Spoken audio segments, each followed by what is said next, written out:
ಪಿತನ ಸುತನ ಮತ್ತು ಪವಿತ್ರಾತ್ಮರ ನಾಮದಲ್ಲಿ ಆಮೇನ್.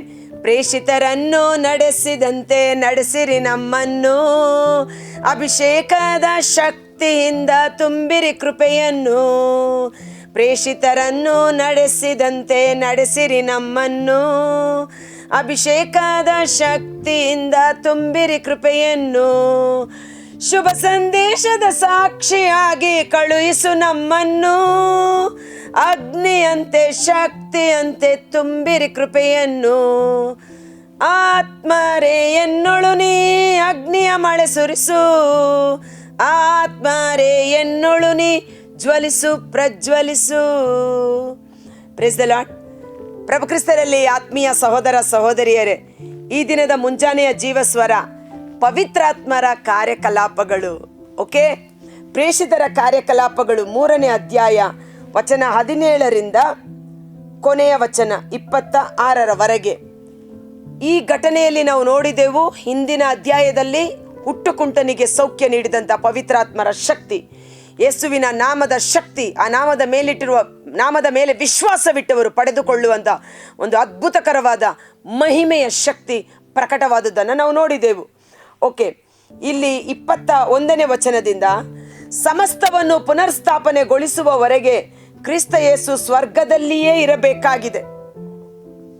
ಪ್ರಭು ಯೇಸು, ವಾಕ್ಯವಾದ ಯೇಸು ಮನುಷ್ಯಾವತಾರ ತಾಳಿ ಪಾಪ ಪರಿಹಾರವನ್ನು ಮಾಡಿ ಮರಣವನ್ನು ಗೆದ್ದು ಮೃತ್ಯುಂಜಯರಾಗಿ ಪುನರುತ್ಥಾನರಾಗಿ ಸರ್ವೇಶ್ವರನ ಬಲಪಾರ್ಶ್ವದಲ್ಲಿ ಆಸೀನರಾಗಿದ್ದಾರೆ. ಆದರೆ ಸಮಸ್ತವನ್ನು ಪುನರ್ಸ್ಥಾಪನೆ, ಎಲ್ಲವೂ ಹೊಸದಾಗಿ ಮಾರ್ಪಡಬೇಕಾಗಿದೆ. ಸಮಸ್ತವು ಪುನರ್ಸ್ಥಾಪನೆ ಆಗುವವರೆಗೆ ಕ್ರಿಸ್ತ ಯೇಸು ಸ್ವರ್ಗದಲ್ಲಿಯೇ ಇರಬೇಕಾಗಿದೆ.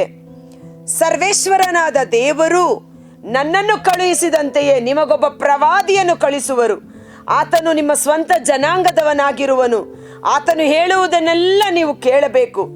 ಆ ಪ್ರವಾದಿಗೆ ಕಿವಿಗೊಡದವನು ದೇವ ಜನರಿಂದ ದೂರವಾಗಿ ನಾಶವಾಗುತ್ತಾನೆ ಎಂದು ಮೋಶೆ ಹೇಳಿದ್ದಾನೆ. ಸಮುವೇಲನು, ಅವನ ನಂತರ ಬಂದ ಎಲ್ಲ ಪ್ರವಾದಿಗಳು ಈ ದಿನಗಳಲ್ಲಿ ನಡೆಯುತ್ತಿರುವುದನ್ನು ದೈವದತ್ತವಾಗಿ ಸಾರಿದ್ದಾರೆ.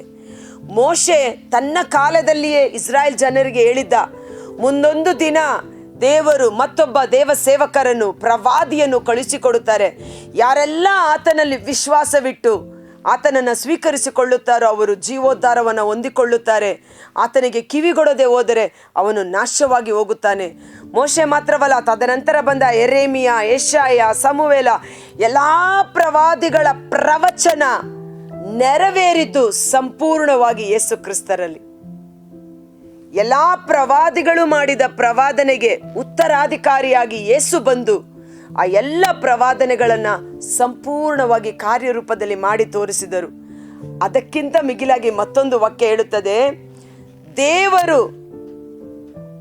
3:25. ಓಕೆ, ದೇವರು ಪ್ರವಾದಿಗಳ ಮುಖಾಂತರ ಮಾಡಿದ ವಾಗ್ದಾನಗಳಿಗೂ ನಿಮ್ಮ ಪೂರ್ವಜರೊಂದಿಗೆ ಮಾಡಿದ ಒಡಂಬಡಿಕೆಗೂ ನೀವು ಉತ್ತರಾಧಿಕಾರಿಗಳು. ಅದ್ಭುತಕರವಾದ ವಚನ. ನಮ್ಮ ಪ್ರವಾದಿಗಳೊಟ್ಟಿಗೆ ಮಾಡಿಕೊಂಡ ಪ್ರವಾದನೆಗಳು, ದೇವರು ತನ್ನ ಜನರೊಟ್ಟಿಗೆ ಮಾಡಿಕೊಂಡ ಎಲ್ಲ ಒಡಂಬಡಿಕೆಗಳಿಗೆ ನಾವೇ ಉತ್ತರಾಧಿಕಾರಿಗಳು. ವಿ ಆರ್ ದ ಸಕ್ಸೆಸರ್ಸ್ ಅಥವಾ ಲೀಗಲ್ ಹೇರ್ಸ್.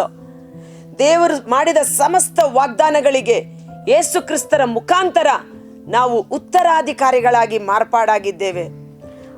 ಅದಕ್ಕೆ ಕೀರ್ತನೆ 105 ವಚನ 8ರ ಮೇಲ್ಪಟ್ಟು ನಾವು ನೋಡುತ್ತೇವೆ, ನುಡಿದಂತ ನಡೆದ ದೇವನಿಗೆ ಧನ್ಯವಾದ. Praise the Lord. ನುಡಿದಂತೆ ನಡೆವ ದೇವನಿಗೆ ಧನ್ಯವಾದ. ದೇವರು ಏನನ್ನು ಪ್ರಮಾಣ ಮಾಡಿದ್ದರು, ತನ್ನ ಜನರೊಟ್ಟಿಗೆ ಏನನ್ನು ಒಡಂಬಡಿಕೆ ಮಾಡಿಕೊಂಡಿದ್ದರೋ ಅದನ್ನು ನೆರವೇರಿಸಿಯೇ ತೀರಿದ್ದಾರೆ. ಅವರು ತನ್ನ ವಾಗ್ದಾನಗಳನ್ನು ಎಂದಿಗೂ ಮರೆಯುವುದಿಲ್ಲ. ವಾಗ್ದಾನ ಮಾಡಿದ ದೇವರು ನಂಬಿಗಸ್ತರು. ಈಗ ತಂದೆಯ ಆಸ್ತಿ ಪಾಸ್ತಿ ಮಕ್ಕಳಿಗೆ ವಂಶ ಪಾರಂಪರ್ಯವಾಗಿ ಹೇಗೆ ಹರಿದು ಬರುತ್ತದೋ, ದೇವರು ನಮ್ಮ ಪೂರ್ವಜರೊಂದಿಗೆ ಮಾಡಿಕೊಂಡ ಒಡಂಬಡಿಕೆಗೆ ಯೇಸು ಕ್ರಿಸ್ತರ ಮುಖಾಂತರ ನಾವು ಹಕ್ಕು ಬಾಧ್ಯಸ್ಥರಾಗಿದ್ದೇವೆ. ಅಲ್ಲಿ ಕಮೆಂಟ್ ಮಾಡೋಣ, ದೇವರ ಸಕಲ ಆಶೀರ್ವಾದಗಳಿಗೆ ನಾನು ಹಕ್ಕು ಬಾಧ್ಯಸ್ಥಳು, ನಾನು ದೇವರ ಸಕಲ ಆಶೀರ್ವಾದಗಳಿಗೆ ವಾರಸುದಾರರು, ನಾನು ನನ್ನ ಕುಟುಂಬ ವಾರಸುದಾರರು. ಆಮೇನ್ ಎಂದು ಹೇಳೋಣ. ಯಾಕಂದ್ರೆ ಅದನ್ನ ಸೈತಾನ ಕೇಳಿಸ್ಕೋತಾನೆ. ಓ ದೇವರ, ಯಾಕಂದ್ರೆ ಇವತ್ತು ತಂದೆಯ ಆಸ್ತಿ ಮಗ ಹಕ್ಕುದಾರ ಅಂತ ಗೊತ್ತಿಲ್ಲದಿದ್ದರೆ ಅವನೆಲ್ಲೋ ಅನಾಥ ಥರ ಅಲಿತಾ ಇರ್ತಾನೆ. ದುಂದುಗಾರ ಮಗ ತಂದೆಗೆ ದ್ರೋಹ ಮಾಡಿ, ತಂದೆಯಿಂದ ವಿರೋಧ ಮಾಡಿ ದೂರ ಹೋಗಿದ್ದರೂ ಸಹ ಅವನು ಕೊನೆಗೆ ಕಲಿತ ಪಾಠ ಏನು? ನಾನು ನನ್ನ ತಂದೆಗೆ ಮಗ ಆಗಿದ್ದೇನೆ. ತಂದೆ ಮತ್ತು ಮಗನ ಸಂಬಂಧ ಇದ್ದ ಕಾರಣ ಅವನು ತಂದೆಯ ಮನೆಗೆ ಬಂದಾಗ ಎಲ್ಲವನ್ನ ಮರಳಿ ಪಡೆದುಕೊಂಡ. ಸೇವಕನ ಸಂಬಂಧ ಇಲ್ಲ. ಇವತ್ತು ನಮಗೆ ಚೆನ್ನಾಗಿ ತಿಳಿದಬೇಕು, ದೇವರು ಅಂತ ಹೇಳುವುದಕ್ಕೆ ಮೊದಲು ನಮಗೆ ದೇವರು ಯಾರಾಗಿದ್ದಾರೆ? ಯೇಸು ಸ್ವಾಮಿ ಹೇಳಿಕೊಟ್ಟ ಪ್ರಾರ್ಥನೆ, ಪರಲೋಕದಲ್ಲಿರುವ ಓ ನಮ್ಮ ತಂದೆಯೇ, ಅಪ್ಪ, ಪಿತನೇ ಎಂದು ಸಂಬೋಧಿಸಿರಿ. ಅಪ್ಪ ಮತ್ತು ಮಕ್ಕಳ ಸಂಬಂಧ ರೀ ಇದು. ಅಪ್ಪನ ಸಕಲ ಆಶೀರ್ವಾದ, ಅಪ್ಪನ ಸಕಲ ಆಸ್ತಿಪಾಸ್ತಿಗೆ ನಾವೇ ಹಕ್ಕುದಾರರಾಗಿದ್ದೇವೆ. ಈ ಸತ್ಯ. ನಾವು ಕೂಲಿ ಆಳುಗಳಲ್ಲ, ನಾವು ಸೇವಕರುಗಳು ಅಲ್ಲ, ನಾವು ವಾರಸುದಾರರಾಗಿದ್ದೇವೆ. ಆಮೇನ್ ಎಂದು ಟೈಪ್ ಮಾಡುವ ಆ ಸ್ವರ್ಗೀಯ ಆಶೀರ್ವಾದಗಳು ನಮಗೆ ಇಳಿದು ಬರುತ್ತದೆ. ಅದರ ಅರಿವಿಲ್ಲದಿದ್ದರೆ, ದೊಡ್ಡ ಮಗ ಹೇಳಿದ್ನಲ್ಲ, ದುಂದುಗಾರನ ಅಣ್ಣ, ನಾನು ಸೇವಕನಂತೆ ದುಡಿದೆ, ಈ ಮನೆಗೆ ನಾನು ಕೂಲಿಯಾಳಂತೆ ಜೀವಿಸಿದೆ, ಕೊನೆಗೆ ಅವನು ಕೂಲಿಯಾಳು ತರ ಹೊರಗಡೆನೆ ಉಳ್ಕೊಂಡ. ಇವತ್ತು ನಾವು ಚೆನ್ನಾಗಿ ಮನದಟ್ಟು ಮಾಡ್ಕೋಬೇಕು. ದೇವರು ಅಂತ ಕರೆಯೋದಕ್ಕಿಂತ ಮಿಗಿಲಾಗಿ ಅಪ್ಪ, ನನ್ನ ಅಪ್ಪ ಸಂಪಾದನೆ ಮಾಡಿದ್ದು, ನನ್ನ ಅಪ್ಪ ಶಿಲುಬೆ ಮೇಲೆ ಪಡೆದುಕೊಟ್ಟ ಸಕಲ ಆಶೀರ್ವಾದಗಳಿಗೆ ನಾನು, ನನ್ನ ಕುಟುಂಬ, ಸಂತತಿ ಸಂತಾನ ವಾರಸುದಾರರಾಗಿದ್ದೇವೆ.